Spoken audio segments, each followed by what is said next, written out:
Hello, everyone, and welcome to today's episode of the Jayden Bryce Show, the show where we talk about the hottest topics in sports. Had a phenomenal weekend of the NFL football action. A lot of news around the league, a lot of stuff that's happened as of today on this glorious championship Monday, and we'll get to all of that today. We're going to be talking about Rams, Seattle, New England, Denver, Mike McCarthy getting hired by the Pittsburgh Steelers, and lastly, we're going to end it off by the huge bombshell of news that occurred today, that Shedeur Sanders has been named to the Pro Bowl as an alternate. So we'll be getting into all of that roughly in today's show. But before we continue, make sure you guys like, subscribe, and check out my podcast on Spotify and Apple Podcasts. And let's go ahead and get right into it. Rams-Seahawks, the best game of the weekend by far, not even close. There's been a lot of memes going on already around social media all day yesterday about saying that the Denver and New England game was pretty much the JV game, and the Rams in Seattle was the varsity game. And it definitely felt that way. We knew that going into this game, going to be a lot of points, but I did say that I felt Seattle was going to be more dominant than what they were yesterday. I have to give the Rams a lot of credit. Matthew Stafford, Sean McVay, the offense, they showed up and played. Not so much of the defense. That was to expected. That's more likely their weakest unit on the team. But yesterday was a tale of how well Sam Darnold really played. We've discussed over the multitude of all year. Kind of felt like Sam Darnold just had to manage the game in order for Seattle to go ahead and punch their ticket to the Super Bowl. Totally honest, yesterday, Sam Darnold was the reason why they won the game. Sam Darnold was phenomenal. 25 for 36, 350 yards, 3 touchdowns, no picks.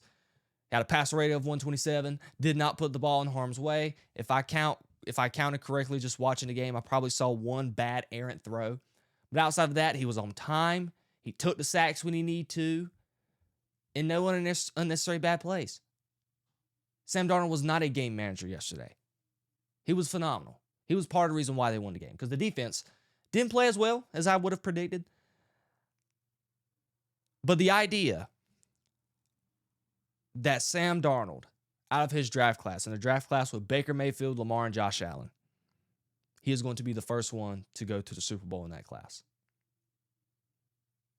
A guy in Sam Darnold who was considered a bust, came into the draft, everybody not thinking he was worthy of being a top 5 pick. A lot of negatives on his draft card outside of the positives. But from a guy who went to the Jets, then went to Carolina, you figured his career was pretty much over. In 2022, he becomes the backup quarterback for the San Francisco 49ers, learns under Kyle Shanahan. Then last year, he goes to Minnesota, 14-3 season.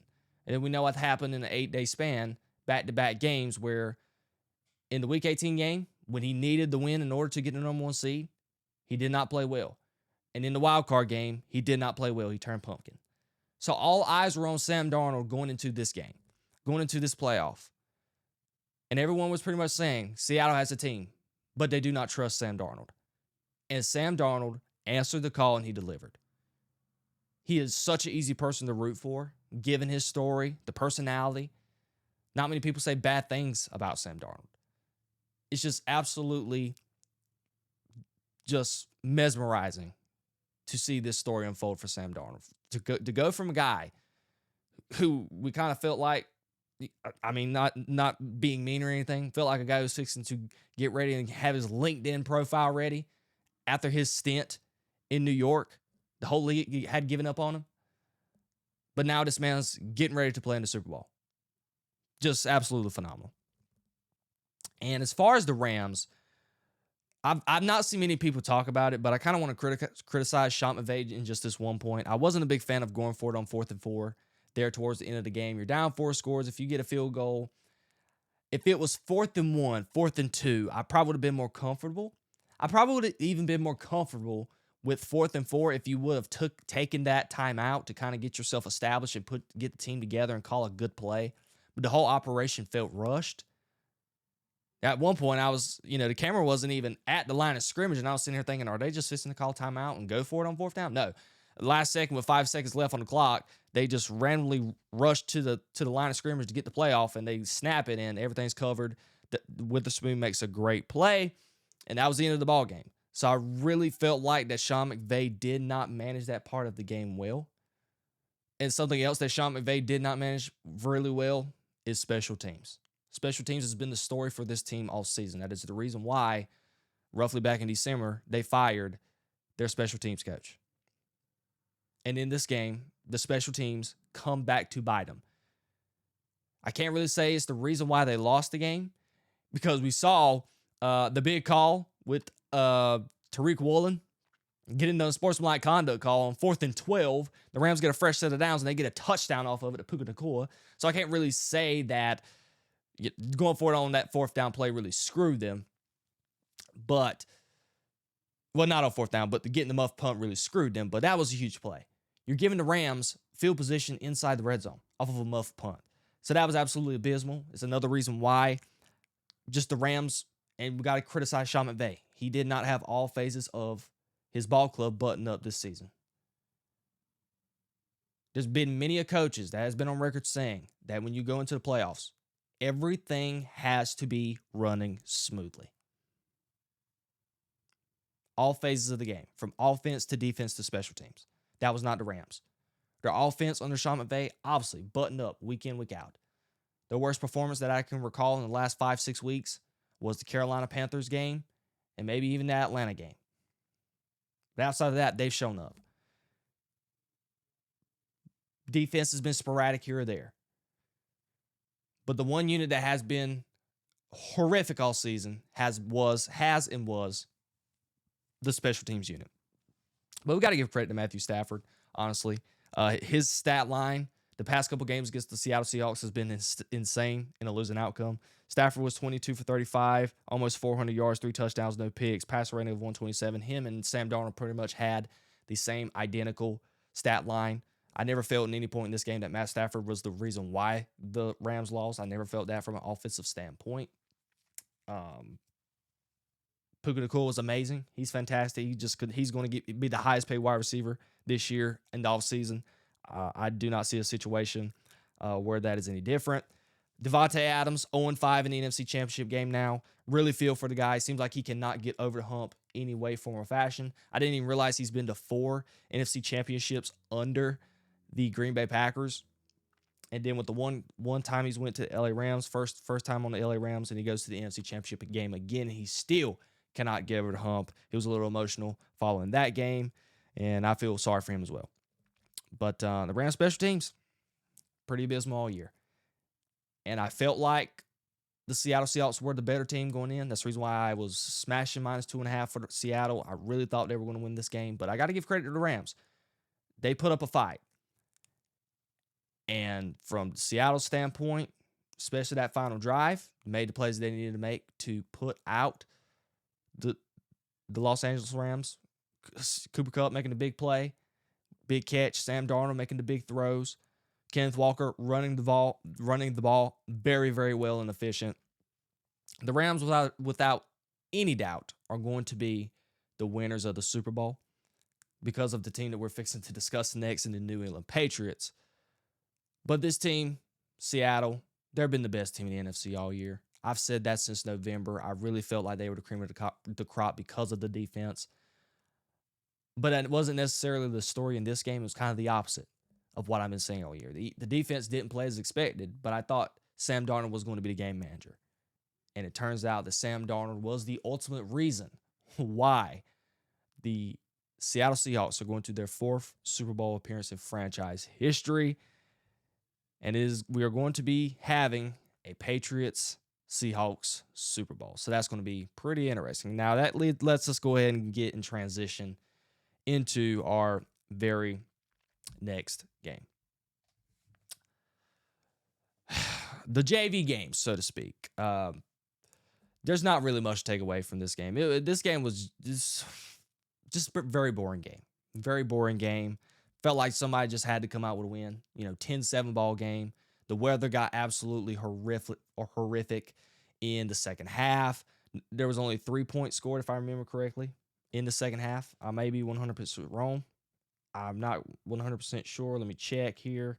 Yeah, there was only 3 points scored in the second half, and it was in the third quarter. It was a defensive game, pretty old school game, old school Patriots playoff game where the offense does not play well, but the defense makes the plays, and the coach makes the right decisions and pushes the right buttons when he needs to. And it was just a super vanilla game plan by both teams. Second drive for Jarrett Stidham and the Broncos, he goes down, scores a touchdown off a play, deep shot, pass, and get a crossing route to Sutton in the end zone, second drive. And I was sitting there like, does it seem like the Broncos and them might have found a way to win this game? Could find a little bit of rhythm on offense, but that was just too tall of a daunting task for the Broncos to have. Jarrett Stidham did not play well at all. I never bought into the hype to begin with. There was too many plays where he was drifting backwards, causing turnovers, losing yardage. It's a bad idea when your quarterback is just we get on it for Shedeur Sanders, but I believe Jarrett Stidham has Shedeur Sanders absolutely beaten this idea yesterday. There was just so many passes where Jarrett Stidham was drifting back 20 yards in his drop back. It basically put himself in a bad position to even make a play. He made some good plays here or there throughout the game, but in a totality of things, he wasn't good. And I knew the Broncos, and I'm not going to say I called them frauds all year. I just did not think they were as good as people make them out to be. I didn't think they were as good as the number one seed that they were. But I really do feel like if Bo Nix was in this game, maybe this game was a little bit different. I was a little disappointed with how the New England Patriots have been on offense all playoff. The offense has not been good. Drake Maye has 5 touchdowns, 5 turnovers. He has like a 55, 56 completion percentage in his playoff stint so far. Yesterday, he missed a lot of gimmies. Granted, the weather in the second half wasn't great, but in the first half, there was a couple throws that Drake Maye missed that you just sit there and say, Drake, you got to have those. And as far as the fourth down decision by Sean Payton, that's pretty much been the talking point so far in sports media today. I can really say that I didn't disagree with the call. In that type of game, with that type of quarterback and that type of offense, you're on your own side of the field. You're on your own 30, 35-yard line. It's 4th and 1. This game, and it really felt like touchdowns win the game. So if you would have gotten a touchdown on that drive, if you're Sean Payton and the way your defense played yesterday, you're pretty confident at that point that if we get this touchdown on this drive, and we know there might not be many opportunities or chances where we're going to be on the Patriots side of the field this game, we just got to try our best. 4th and 1, got to go for it.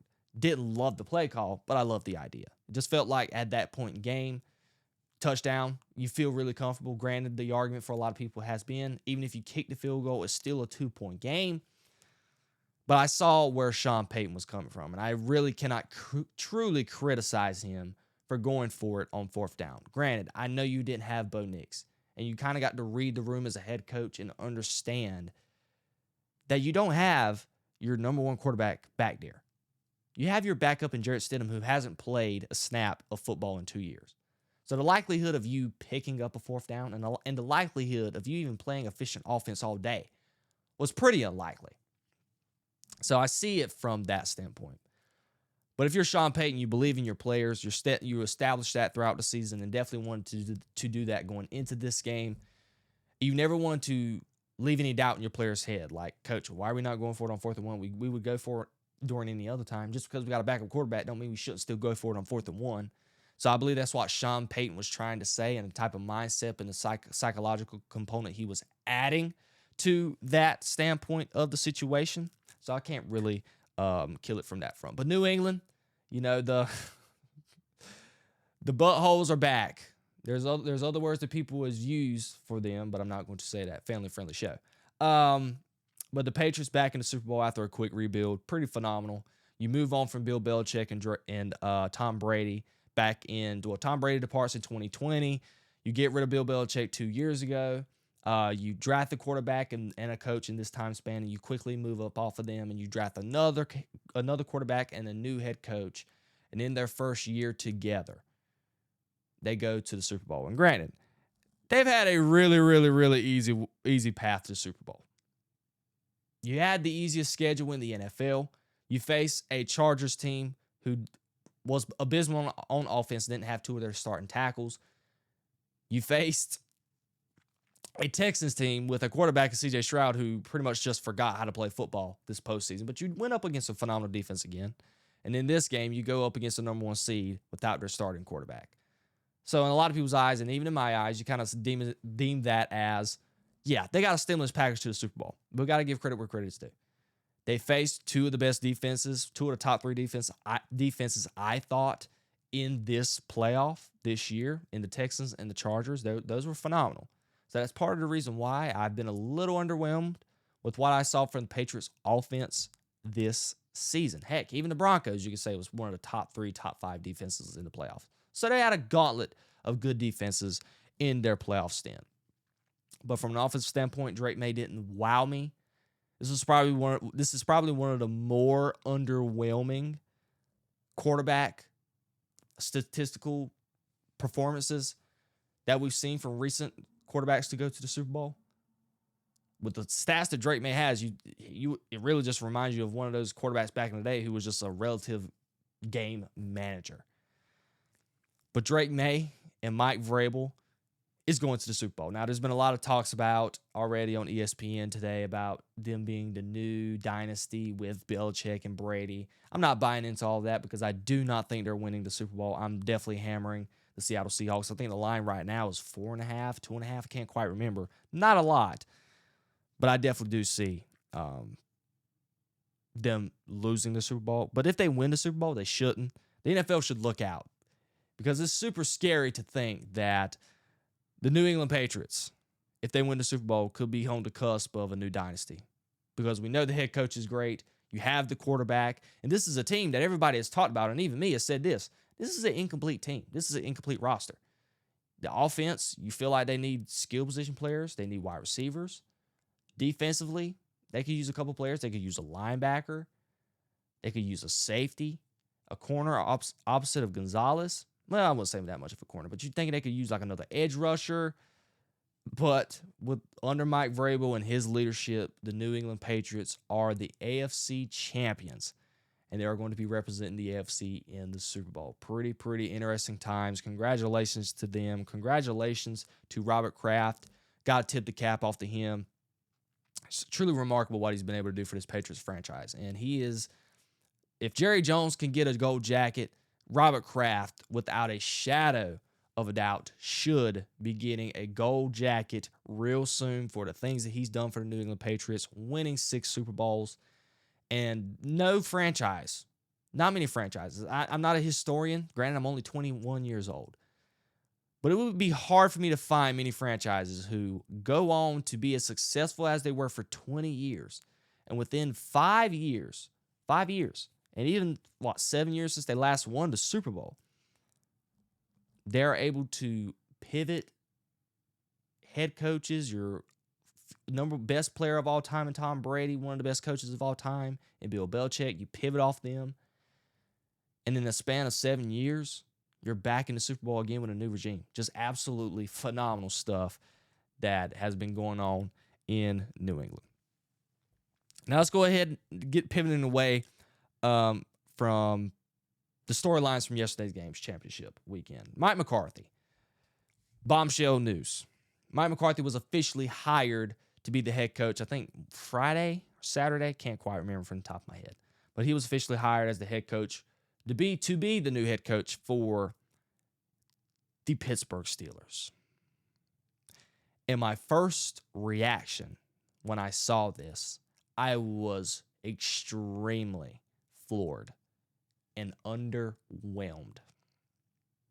If I was that, and I'm not even a Pittsburgh Steelers fan, I could only imagine how they feel. This was a pretty bananas hire. Even when I saw the report come out maybe 2 days before the signing actually happened, that Ian Rappaport and Schefter and all these guys were reporting that, yeah, it seems like the Steelers are really interested in Mike McCarthy. I was rolling my eyes at the idea. It's just because I don't understand the move. It is the Steelers' 4th head coach since 1969, and their past coaches from Chuck Noll all the way up to Mike Tomlin, all of them were hired in their 30s. Mike McCarthy is in his 60s. Pittsburgh has always historically established this mantra of hiring a new guy, fresh name, and young. This is the totally opposite of Mike McCarthy. He's not a fresh name, and he's not young. I felt like if Jesse Minter was the guy for this job. And that's why I really loved the Ravens and the Jesse Minter move way more. He was a young, hot candidate. He has no head coaching resume or any experience at all. But he is a dang good defensive coach. And his defensive culture would have fit perfect with the Steelers. But instead, I don't even know if he even interviewed with the Steelers, but the Ravens go ahead and scoop him up. But it felt like Jesse Minter would have been perfect for this job. Steel curtain. The Steelers and their history thrive on defense, and that is what Jesse Minter established. But I guess maybe you want to pivot away from that to a guy to Mike McCarthy, who was offensive-minded. That is something that wasn't Mike Tomlin. But it feels like Mike McCarthy is a poor man's Mike Tomlin. Mike Tomlin and Mike McCarthy were pretty much the same coaches. They both won a Super Bowl each. You kind of feel like in some stages of their coaching, at this point in their coaching career, they're both past their prime. That's definitely more the case for Mike McCarthy. Because Mike McCarthy, ever since he's not been with Aaron Rodgers, can't not do anything. You had 3 12-5 seasons with the Dallas Cowboys. They could not get over the hump. Couldn't even get to the NFC Championship game. Not really been good. Not really been a button-up unit during his stint with the Cowboys. They were one of the most penalized teams. I don't really see Mike McCarthy as a culture changer. So all of that is things that you don't really establish yourself with when you think about the Pittsburgh Steelers. And that's why this move for me is absolutely head-scratching. In my opinion, I thought they were better off keeping Mike Tomlin. I really do feel that way. If you were going to go with this move, why? Well, now that I think about that, Mike Tomlin voluntarily stepped away. But the idea of losing Mike Tomlin and not really taking a chance and rolling the dice on just doing something different, you're just going to go and get a Mike Tomlin 2.0 when you see that hasn't worked in almost a decade? Really mind-blowing stuff. And they have reported that this was not a move to try and keep Aaron Rodgers in Pittsburgh. It was reported that the Rooney family were going to make this decision either way, with or without Aaron Rodgers. But that is just really, really head-scratching for me. I do not understand that for the life of me. I just really don't. And I know it's a good story. Mike McCarthy's from Pittsburgh. Mike McCarthy says he's Pittsburgh strong. Just really, really do not see Mike McCarthy and the Steelers fitting. I would love for them to prove me wrong. I would love for Mike McCarthy to pull me wrong, but I am not a fan of this move for the Steelers, and I can imagine a lot of Steelers fans are pretty underwhelmed themselves. If I was in that division right now, I feel like as things stand today, I'm way more invested and will buy more stock in the Ravens' future because you got a young head coach. You still got MVP in Lamar Jackson. In Pittsburgh, you don't know who your quarterback's going to be. You don't have the draft picks to get a quarterback in the near future. And then you got a coach in Mike McCarthy, who is pretty much Mike Tomlin 2.0, but a poor man's version. Just not a happy day if I am a Pittsburgh fan. Shedeur Sanders. Bombshell news dropped today. Really shocked. And I know many people around the league, around social media, I can't wait to see all the reactions to it after I react to it. But Shedeur Sanders, as of today, was officially named to the Pro Bowl. Let me rephrase that. Shedeur Sanders has officially been named to the Pro Bowl as an alternate since Drake Maye is going to the Super Bowl. A lot to unpack here. First of all, let's just point out Shedeur's stats. He has 7 touchdowns, 10 interceptions, a 56% completion percentage on the season, and he only threw for 1,400 yards. This is in an 8-game sample size. I just do not understand this. A lot of people has been validating the reason why. Drake Maye's going to the Super Bowl. Mahomes is hurt. Bo Nix is hurt. And Daniel Jones. But then I went to thinking, like, God, there's got to be more quarterbacks that are better suited to get this type of nod. And a great name popped in my head, Trevor Lawrence.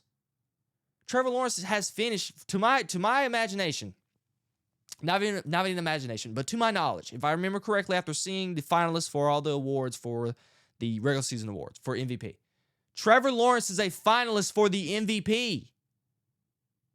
And he's not eligible for a Pro Bowl over Shedeur Sanders? That absolutely makes no sense.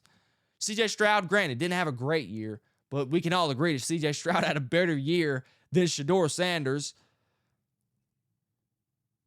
Cam Ward could have, if Shedeur got a shot, Cam Ward can argue that he had a pretty good shot. The idea that Shedeur Sanders deserved a Pro Bowl spot over the likes of those guys, that is just wild. Absolutely wild. I don't want to blame nepotism on this. I know Deion has no type of footprints in this decision. I don't know if this is just a marketing ploy by the NFL to try and draw more attention to the Pro Bowl, because now they don't even play football anymore. It's flag football. It's pretty boring to watch. I can say myself, I haven't watched the Pro Bowl. I haven't watched it since the first year they went to the whole flag football concept. And since that very first game, I tuned out. I remember it was the year when CD, Jamar Chase, Justin Jefferson, all them were in it. I want to say it was 2022. But I've been checked out ever since. So maybe this is just a marketing ploy by the NFL, draw more interest. I don't know.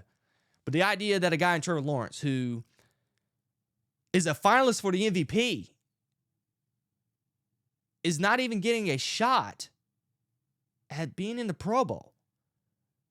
Mind you, the other guys that are in the Pro Bowl, they're not even in the MVP finalist case. I think Josh Allen may have been, but Lamar Jackson wasn't. This is just, I don't know what to say. It just pretty much validates the claims that everybody try to make year in and year out, that the Pro Bowl is a joke now.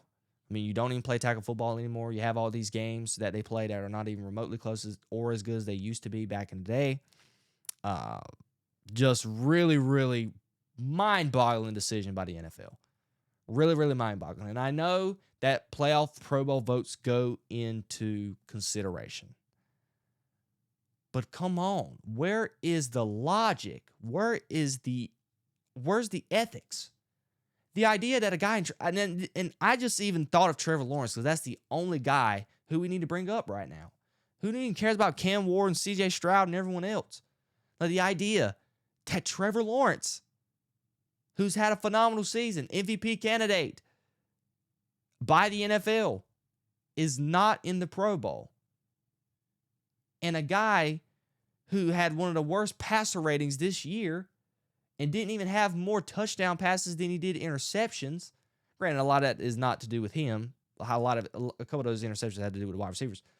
But still, just the idea that a guy with more interceptions than touchdowns, who's completing less than 60% of his passes, who only threw for 1,400 yards, is starting and is being promoted as a Pro Bowl alternate in replacement for a guy who is a MVP finalist, and his team was third in the AFC seeding wise in the playoffs. Absolutely insane. Granted, this has nothing to do with Shedeur Sanders. I'm not about to bash Shedeur or anything of that nature. Not going to do that. This was not a decision that Shedeur Sanders had. And I know many people are going to be on social media today just bashing Shedeur Sanders. No, we're not here to bash Shedeur. We need to bash the NFL. This whole process from how they choose the Pro Bowlers makes absolutely zero sense. Zero sense. And the case can be for the All-Pro. Like a couple guys that made the All-Pro, you kind of sit there and question yourself, like, what? Like, and to talk about Dallas, Kevontae Turpin made an All-Pro team. Kevontae Turpin had his worst season that he's had in his career.